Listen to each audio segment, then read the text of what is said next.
Hello friends, ये द्रव्य गुण चैप्टर 1 का पार्ट 2 होने वाला है। हमने पिछले चैप्टर में द्रव्य की परिभाषा, द्रव्य में क्या क्या इंक्लूडेड होता है, वो सब कुछ हमने पीछे पढ़ लिया था। पंचभौतिक तत्व और औषध तत्व भी हमने पिछली वीडियो में पढ़ा है। अगर आप पिछली वीडियो को देख के आएंगे तो आपको ये वाली वीडियो समझ में आएगी। वीडियो को लास्ट तक देखिएगा। वीडियो के लास्ट में मैंने नोट्स का पासवर्ड आपको प्रोवाइड किया है। अगर आप टेलीग्राम चैनल पे जाते हैं और वो पासवर्ड प्रोटेक्टेड फाइल में डालेंगे तो आपको ये चैप्टर 1 के नोट्स वहाँ पे मिल जाएंगे। और वीडियो को लाइक, शेयर और सब्सक्राइब करते रहिएगा सो दैट मैं मोटिवेटेड रहूँगी और आपको फर्दर सिलेबस कंप्लीशन में हेल्प कर पाऊँगी। Let's start with the topic. आज हम पढ़ेंगे द्रव्य की प्रधानता। द्रव्य प्रधान क्यों होता है, कैसे होता है। सबसे पहला पॉइंट इसमें आता है वो है व्यवस्थित्व। द्रव्य के स्वरूप में एक व्यवस्था, स्थिरता रहती है, जबकि तदाश्रित गुण व कर्म में नहीं। आम्र उत्पत्ति में अम्ल होता है, परंतु पक्वावस्था पर उसका रस परिवर्तित होकर मधुर हो जाता है।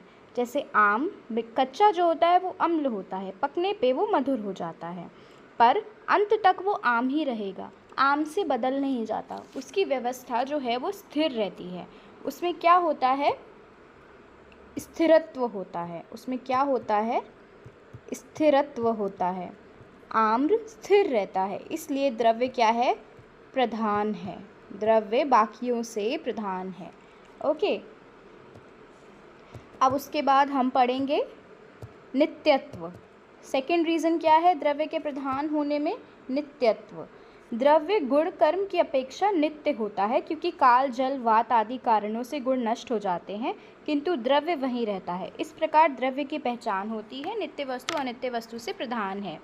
गुण वर्षा ऋतु के ज़्यादा आने से या फिर अप्रभाव काल से जो उसके रस, गुण, वीर्य, विपाक होता है वो बदल सकता है, पर द्रव्य आम है तो आम ही रहेगा। वर्षा ऋतु से आने से, कम आने से या ना आने से आम जो है वो चीकू नहीं बनेगा। ओके, ये है हमारा सेकेंड रीज़न।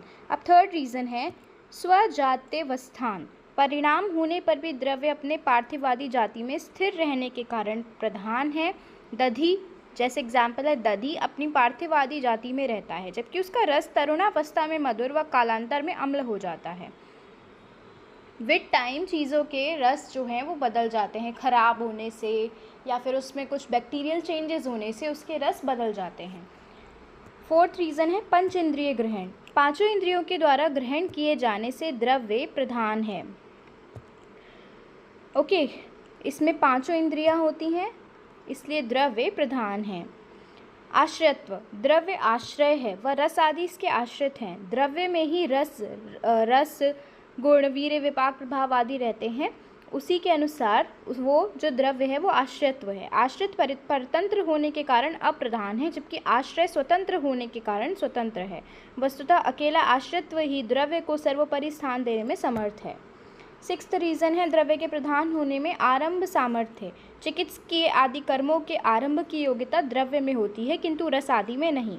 जैसे विदारी गंध आदि वर्ग को कूटकर पकाने का मतलब है कि उस वर्ग के द्रव्यों का बोध होना, ना कि तदाश्रित रसों का, अतः द्रव्य प्रधान है। शास्त्र प्रमाण, द्रव्यों का वर्णन शास्त्र में भी है, पर रस, गुण, वीर्य, विपाक का वर्णन सीधे शास्त्र में उल्लेख द्रव्यों के आश्रयत्व के साथ किया गया है, पर द्रव्य का वर्णन स्वतंत्र रूप से किया जाता है, इसलिए आगम प्रमाण से भी द्रव्य प्रधान है। क्रमापेक्ष तत्व, रसगंध आदि द्रव्य जो हैं, द्रव्य में जो रसगंध आदि हैं वो क्रम से बदलते रहते हैं, अतः रसगंध आदि का क्रम अपेक्षित होने से द्रव्य प्रधान है।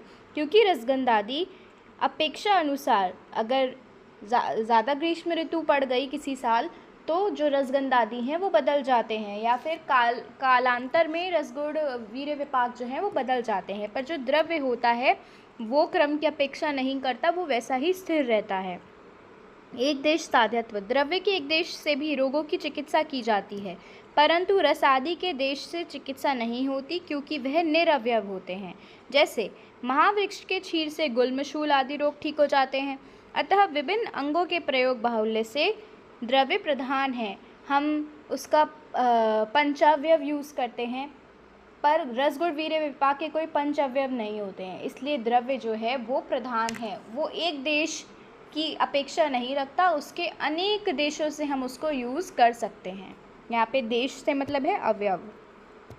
विकल्प सामर्थ्य 10th, क्यों है द्रव्य समान? विकल्प सामर्थ्य से। कल्क, कषाय आदि विविध कल्पनाएं द्रव्य की ही होती हैं, रस आदि की नहीं। अतः विकल्प बाहुल्य के कारण, ऑप्शंस होने के कारण द्रव्य जो है वो प्रधान है। 11th है तरतम योग अनुपलब्धि। रस आदि में तारतम्य का प्रयोग होने से, तरतम शब्दों का लगने से जो द्रव्य है वो प्रधान है। गुण में आप ये सब नहीं लगा सकते कि ये ज़्यादा है या वो ज़्यादा है। ओके, आप द्रव्य में लगा सकते हो। तो रस आदि में तारतम्य का प्रयोग होता है किंतु द्रव्य में नहीं होता। गुण रस आदि अनियत होने के कारण उनकी मात्रा में न्यूनाधिकता से तरतम का प्रयोग होता है, किंतु द्रव्य व्यवस्थित होने से उसके साथ वह प्रत्यय नहीं लगते। जैसे मधुर रस है तो मधुर में आप लगा सकते हो, मधुर, मधुरतर, मधुरतम शब्दों का प्रयोग तो होता है, किंतु आप किसी द्रव्य में ये नहीं लगा सकते। तो इसमें ये अनुपलब्धि के कारण भी द्रव्य प्रधान है। कभी आपने देखा है कहीं लिखा हो हरित की तर हरित की तम? तो ऐसे नहीं लिखा होता है। रसगुण वीर्य विपाक में ये उपलब्धि होती है तो वो जो है वो श्रेष्ठ नहीं है, प्रधान नहीं है, पर द्रव्य में ये उपलब्धि नहीं होती है। अब ये याद रखना, ये कंफ्यूजिंग पॉइंट रहता है, मैं आपको लिख देती हूँ यहाँ पे। द्रव्य में, या आप अपनी कॉपीज़ में नोट कर लीजिए, तरतम अनुपलब्धि के कारण।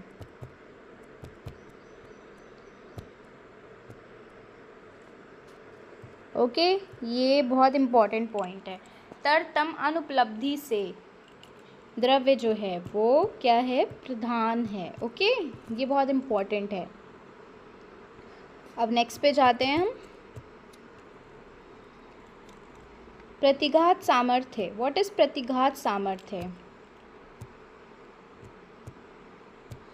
अवकाश को घेरता है। जिस स्थान में एक द्रव्य स्थित है उसी स्थान में उस समय दूसरा द्रव्य नहीं रह सकता, किंतु रस गुण आदि अमूर्त होने से आवरणात्मक नहीं है, पर द्रव्य जो है वो आवरणात्मक है, तो इसलिए द्रव्य प्रधान है। अतः जैसे चक्रवर्ती राजा, अतः द्रव्य प्रधान है।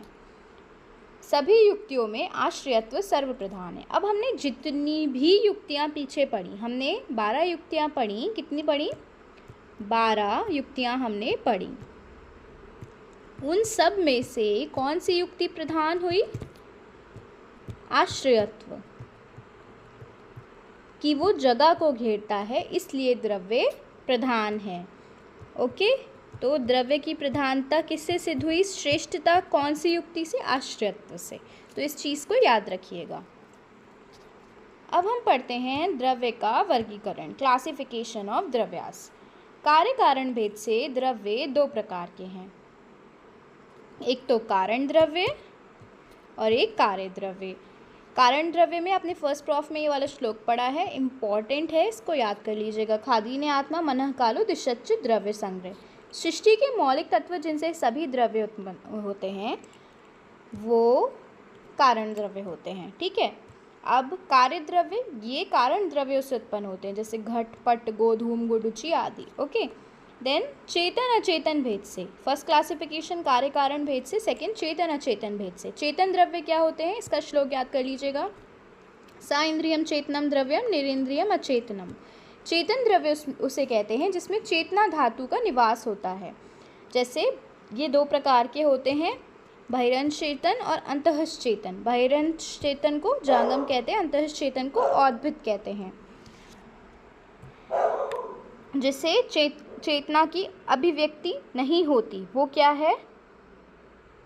बहिरंश चेतन। ये उल्टा लिखा हुआ है, ओके, तो ये याद रखिएगा। और जिसमें चेतना की अभिव्यक्ति होती है वो अंतःस्थ चेतन। जैसे सूर्यमुखी का सूर्य के अनुसार घूमना, लवली में मेघ गर्जन से फर लगना। ठीक है, ये आपने फर्स्ट प्रॉफ में भी पढ़ रखा है, तो इतना एक्सप्लेन करने की नीड नहीं है। ये पुनः 2 प्रकार के होते हैं, जांगम और स्थावर। जांगम की निरुक्ति, जांगच्छति इति जांगम, जो गमन करते हैं, जो मूवमेंट करते दिखाई देते हैं। ये कितने प्रकार के होते हैं? जरायुज, अंडज, स्वेदज और उद्भिज। जरायु द्वारा पोषण, मनुष्य, पशु। शरीर के बाहर उत्पत्ति अंडज, जो अंडे से उत्पन्न होते हैं, रेप्टाइल और बर्ड। जो वाष्प से उत्पन्न होते हैं, गीलेपन से, वो कृमि और पिपलिका जैसे। उद्भिज, पृथ्वी को फोड़कर जो निकलते हैं, वो है इंद्रगोप आदि, जो पृथ्वी से निकलते हैं। आपने देखा होगा अर्थवॉर्म जो हैं वो मिट्टी को, जैसे ये मिट्टी है, वो ऐसे ऐसे करके फोड़ के यहाँ से ऐसे ऐसे निकलते हैं। आपको मिट्टी उठी हुई दिखती है जगह जगह, तो वो जो हैं वो उद्भिज हैं। ठीक है। अब जो वाष्प से उत्पन्न होते हैं छोटे छोटे कृमि, पिपलिका, जो गीलेपन में, वेटनेस वाली जगह में आ जाते हैं, वो स्वेदज कहलाते हैं। ओके, देन नेक्स्ट पे चलते हैं। ये आप नोट कर लीजिए और नोट्स तो आपको मिल ही जाएंगे। स्थावर भी 4 प्रकार के होते हैं, वनस्पति, वानस्पत्य, वीरोद और औषध। कितने प्रकार के हैं? वनस्पति, वानस्पत्य, वीरोद और औषध। वनस्पति जिसमें पुष्प लगते हैं, वट, पीपल, अंजीर, वृक्ष। सॉरी, पुष्प नहीं लगते हैं, जैसे वट, पीपल, अंजीर और वृक्ष। वानस्पत्य जिसमें पुष्प और फल दोनों होते हैं, जैसे आम्र, जम्बू, आमलकी एक्सेट्रा। वीरोद क्या है? जिसमें टेंड्रल्स होते हैं, जैसे कि बेले, लता, गुल्म, प्रतानवत, जो दीवार से चिपक के किसी का सहारा लेके ऊपर चढ़ती हैं, वो क्या है? वीरोद। ये 2 प्रकार की होती हैं, प्रतानिनी और गुल्मिनी। ओके, ये याद रखिएगा, 2 प्रकार की होती हैं, प्रतानिनी और गुल्मिनी। औषध क्या है? ये वीर्य प्रधान होती हैं और इनका प्रयोग रोग निवारण के लिए किया जाता है। और ये भी 3 प्रकार की हैं, एक तो तीक्ष्ण वीर्य, मध्य वीर्य और मृदु वीर्य। तीक्ष्ण वीर्य शुंठी, मध्य वीर्य बिल्व, मृदु वीर्य आमलक। और इनकी मात्रा कितनी देनी चाहिए? तीक्ष्ण वीर्य हमें देना चाहिए 1 कर्ष, बिल्व हमें देना चाहिए हाफ पल, यानी कि मध्य वीर्य हाफ पल, मृदु वीर्य 1 पल। ये ऐसे याद रखिए, 1, 1/2 और 1। ठीक है, ये याद रखिएगा। फिर हम पढ़ेंगे आहार द्रव्य। आहार द्रव्य क्या होता है? ये रस प्रधान होते हैं, जिनसे मुख्यतः शरीर के रस आदि का पोषण होता है और इनकी मात्रा कितनी है? 4 पल। ठीक है, ये याद रखिएगा। ये शरीर की रक्षा व वृद्धि के लिए प्रयुक्त होते हैं और अचेतन भेद से प्राकृत और कृत्रिम होते हैं। ठीक है। अब 3rd क्लासिफिकेशन आता है प्रयोग भेद से। अब औषध की तरह और आहार की तरह यूज़ होना है। औषध द्रव्य अभी हमने ऊपर पढ़ लिए और आहार द्रव्य भी हमने पढ़ लिए। सेम है ये प्रयोग भेद से भी। अंग भेद से द्रव्यभूत और अद्रव्यभूत, मूर्त और अमूर्त। ठीक है। अब प्रभाव भेद से कितने हैं? शमन, और कौन सा है एक? कोपन, और बता रही हूँ, और स्वस्थितम। ठीक, ये प्रयोग भेद से 3 प्रकार के होते हैं। सॉरी, प्रभाव भेद से यहाँ पे हम लिख लेते हैं शमन,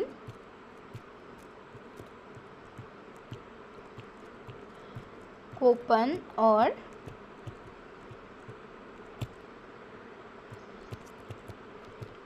स्वस्थितम। ठीक है। अब शमन भी 3 प्रकार से होंगे। ये क्या होते हैं? जो बढ़े हुए दोषों को शांत करते हैं बॉडी के अंदर ही, जैसे वात शमन, ये स्निग्ध, गुरु, स्थूल, स्थिर, पिशिल, श्लक्षण और मधुर, अम्ल, लवण, मधुर विपाक, उष्ण वीर्य वाले होते हैं। उदाहरण है इसका विधारी गंध आदि गण, दशमूल, भद्रदारु, बलाद्वय, गुडुची, शतावरी, पुनर्नवा, हरिद्रा। इसमें से कोई भी 4 एग्जाम्पल आप याद कर लीजिएगा। पित्त संशमन में रूक्ष, मृदु, सांद्र, स्थिर, कषाय, मधुर और तिक्त रस वाले, मधुर विपाक वाले और शीत वीर्य वाले जो हैं वो पित्त संशमन होते हैं। देन सारिवा आदि गण, उत्पल आदि, तृण, पंचमूल, काकुल्य, अंजन आदि, नैग्रो, चंदन, कुचंदन, उशीर, मंजिष्ठा, शतावरी, दूर्वा, मूर्वा, ये इसके एग्जाम्पल हैं। 4 याद कर लीजिएगा। फिर कफ संशमन के गुण क्या रहेंगे? लघु होगा, तीक्ष्ण, सर, रूक्ष, विशद, कटु, तिक्त, कषाय, कटु विपाक, उष्ण वीर्य, इसके एग्जाम्पल है पिप्पल आदि, भृत्य आदि, आरक, बदादी, वचा आदि, कंटक, पंचमूल, कर्पूर, लांगली, अगरू, तिलपर्णी, कुष्ठ, हरिद्रा। अब कोपन क्या होता है? हमने ऊपर पढ़ लिया वात संशमन, पित्त संशमन और कफ संशमन। ये क्या करते हैं? दोषों को बॉडी में ही शांत करते हैं। कोपन जो है वो दोषों को कुपित करते हैं, ये दोषों को बढ़ाते हैं।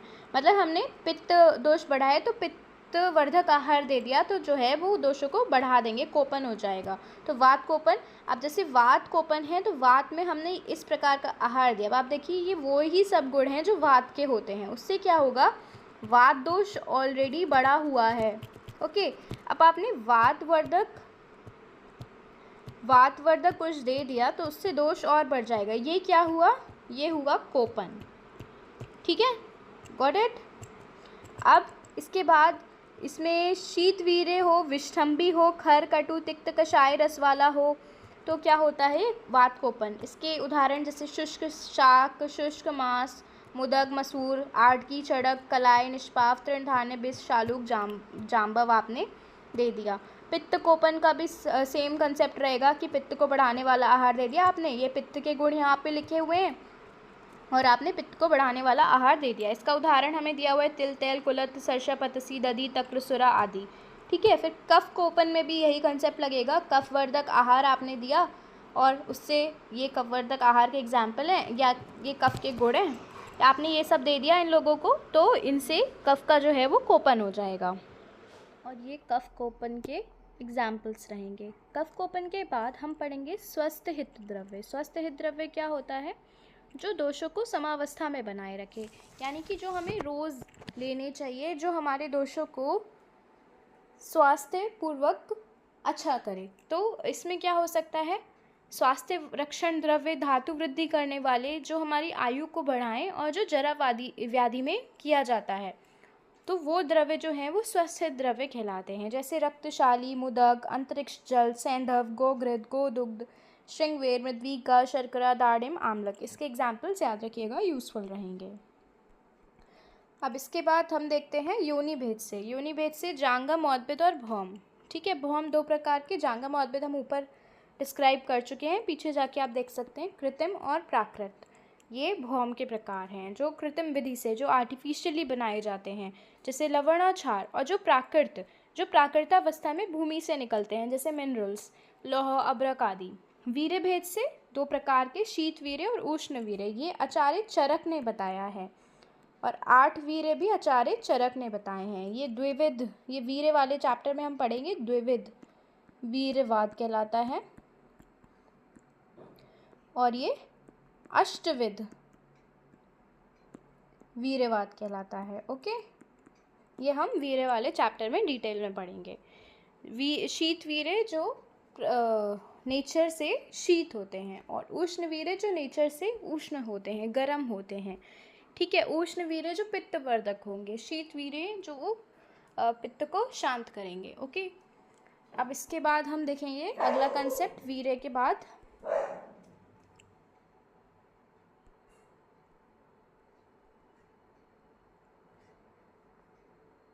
विपाक भेद से। विपाक भेद से भी 3 होते हैं, मधुर विपाक, अम्ल विपाक और कटु विपाक। मधुर विपाक को गुरु विपाक भी कहते हैं, सुश्रुत ने ये 2 नाम दिए हैं, गुरु विपाक, और कटु विपाक को लघु विपाक नाम दिया है। और आचार्य चरक ने ये 3 बताए हैं, ये 3, और आचार्य सुश्रुत ने 2 बताए हैं, एक तो गुरु और दूसरा लघु। ये आपके AIPGT के लिए इम्पोर्टेंट रहेगा, सुश्रुत ने कौन से बताए हैं और आचार्य चरक ने कौन से बताए हैं। इसके बाद हम आगे जाएंगे उत्पत्ति भेद से। उत्पत्ति भेद से पार्थिव, आप पे, जो पृथ्वी से उत्पन्न हुए हैं, आप पे, जो जल से, और तेजस यानी कि जो अग्नि से, और वायव्य जो स्पर्श से, और जो आकाशीय जो शब्द से। मतलब यानी कि इसमें भौतिक तत्व किसका प्रधान है, इस हिसाब से आप ये 5 प्रकार के याद करोगे। ये कंसेप्ट इतना इम्पॉर्टेंट नहीं है तो हम इसको स्किप कर रहे हैं।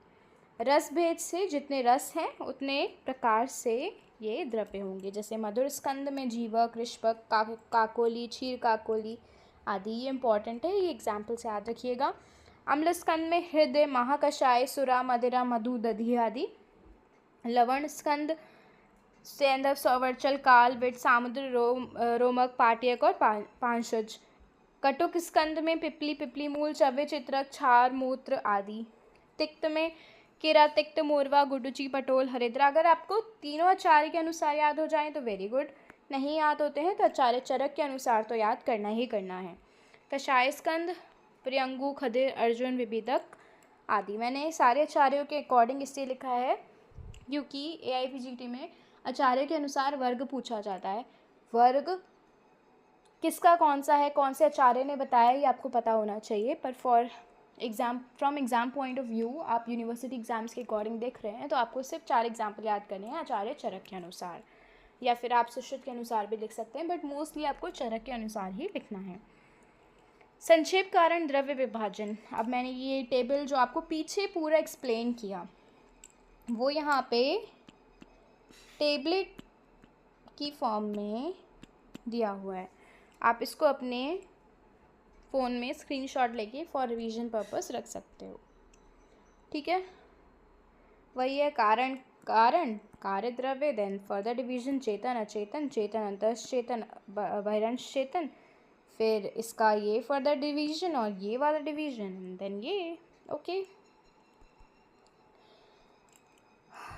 फिर औषध परिभाषा, लास्ट कंसेप्ट। औषध परिभाषा होता क्या है, औषधत्व में आपको ये डालना है, मैं पीछे कंसेप्ट लिखना रह गया था तो मैंने यहाँ पे डाला है। औषध की परिभाषा है ओसोनाम रसा स्वस्याम दीयते यत् तद औषधि ओसात आरोग्य आदते तस्माद औषध रोषधा। ओके, ये याद कर लीजिएगा श्लोक, इम्पॉर्टेंट है। औषध की परिभाषा ये आपके रसशास्त्र में भी काम आएगा। जो द्रव्य शरीर में रस धातु का वर्धन करे, शरीर का पोषण करें, वो क्या होते हैं, औषध, ठीक है। तो ये चैप्टर यहाँ पे एंड हो चुका है। अब टेलीग्राम चैनल पे जाइए, टेलीग्राम का लिंक बायो में गिवन है, वहाँ पे एक द्रव्य की पूरा कंसेप्ट सुनिए, चैप्टर 1 की PDF डली हुई है। अब अगर आपको चैप्टर 1 के नोट्स चाहिए तो आप वहाँ पे प्रोटेक्टेड फाइल PDF में ये पासवर्ड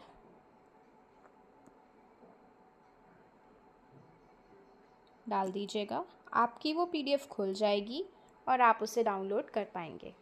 जामिंग वर्ड पासवर्ड है, मैं इसको कैपिटल लेटर्स में लिख देती हूँ, पर पासवर्ड जो है वो स्मॉल लेटर्स में है। ओके, ये पासवर्ड है, इससे आप वो PDF ले सकते हैं। Okay, thank you for watching, do like, share and subscribe. ये वीडियो अपने फ्रेंड्स के साथ भी शेयर कीजिएगा सो दैट मुझे और वीडियोस बनाने के लिए इंस्पिरेशन मिलता रहेगा। चैनल को सब्सक्राइब करना मत भूलिएगा। Okay, bye bye. Chapter end हो चुका है।